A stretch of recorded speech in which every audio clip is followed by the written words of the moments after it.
Hello and greetings in Christ. This is Brad Miller with another quick video update of what's been going on here in the Amazon jungle over the last couple of months.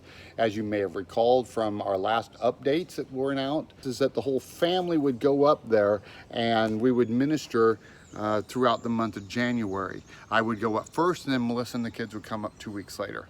That did not happen because the day after I took off, they made new regulations. They shut down all the stores again. They shut down all river traffic for passengers. And so Melissa and the kids were not able to get on the boat and go upriver.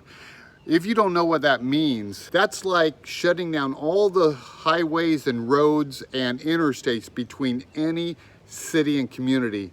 You just stay in the city where you're at. You don't go anywhere.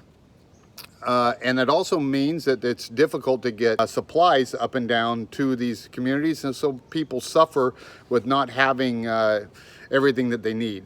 Melissa was not able to come up. I did not know because, I'm outside of a cell tower range, and 2 weeks later I went out 2-hour trip out in a canoe to get Melissa and the kids off the boat and found out she wasn't there, and that's how I found out. So what's going on up in the village?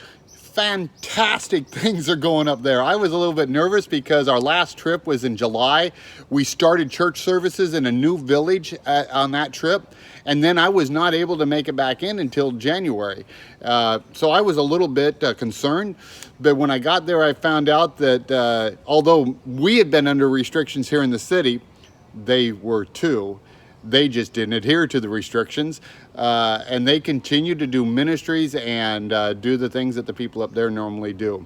They continue doing all church services in both places where we planted the church 2 years ago and the main church there in Villanova, and they continue to take services every week down to Makawan, where we started them back in July, and they're going out once a month to some other villages too. I won't name the names.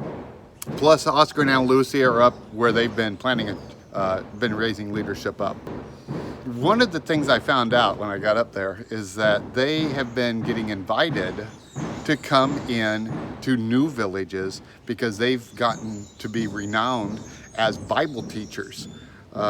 Good news. I mean, does it get any better than that? And so they've been going into some new villages. 2 of them I didn't even know existed. Oscar came down with me 2.5 weeks ago into the city. If you want to know more about Oscar and who he and Anna are, his wife, you can go to our website, millerstobrazil.com, under the Ministries tab, Apurina, and then Oscar and Ana Lucia. So he came down the river with me to spend 2.5 weeks here in the city to study and go deeper in the Word of God, so that he could be more prepared to do the ministries that he's doing. And it's just been a tremendously fruitful and blessed time here in the city. Yesterday I took him down and got him on the boat and he went back upriver. He'll be back up there tomorrow. When we got here to the city, we found out things have been breaking again. Every time I come down river, I've got a list of things. When I'm here, they don't break down like that. But when I'm gone, it seems like things just break. And I think it's a spiritual thing that happens. It's like what happened with Job. I think we got spiritual principalities and powers that just mess with Melissa when I'm got there, and it takes my focus, because they are things that have to be done. And so for the last 2.5 weeks, when I wasn't studying 2 to 5 hours every single day with Oscar, I was trying to take care of these other issues. Now, one of the things was the toilets weren't working. We started having the problem before I left, and then it just got worse and worse. And so we called in some of our friends from the church. That one's a professional mason, and they started working with us, and we found out that the septic system out there to the street, I don't know if the light's too bright, in the middle of the street out here, it got crushed somehow. And we think it was like 6 or 9 months ago it got crushed, but it was down there about this thick, the tube that leaves our house, and that's what the problem was. So I told him, let's just go ahead and fix it, and we tore up the road out there to the manhole, and we put new tubing in. We also ended up putting a little box here so that we have easy access to clean the area, so that we won't have that problem again. Yesterday, they pretty much finished this job, And so I brought them inside to look at some stuff that we've been talking about. And while inside there, Eduardo found that the ceiling above one of the rooms and above the kitchen was cracking and almost to fall in.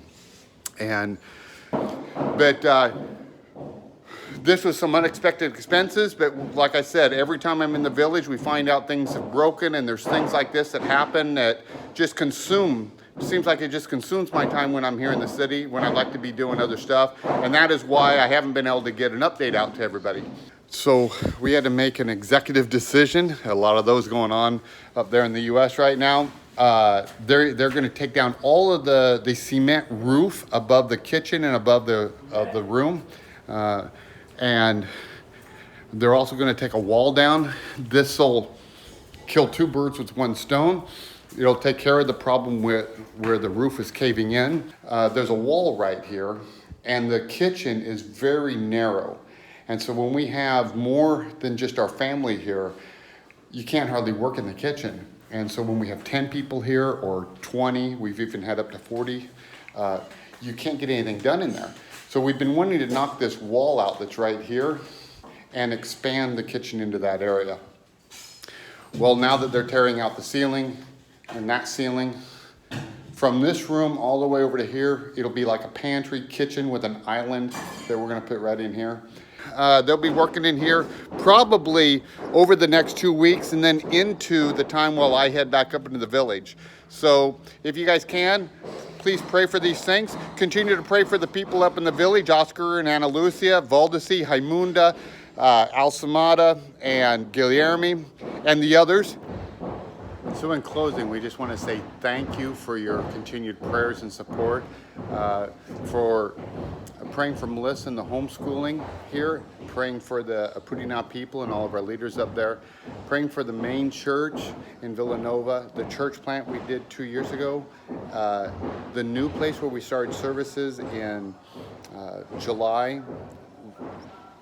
Up there where Oscar and Ana Lucia are, another place where we are currently in negotiations of whether or not we're going to build a building, and in the fifth place where we have a trained leader.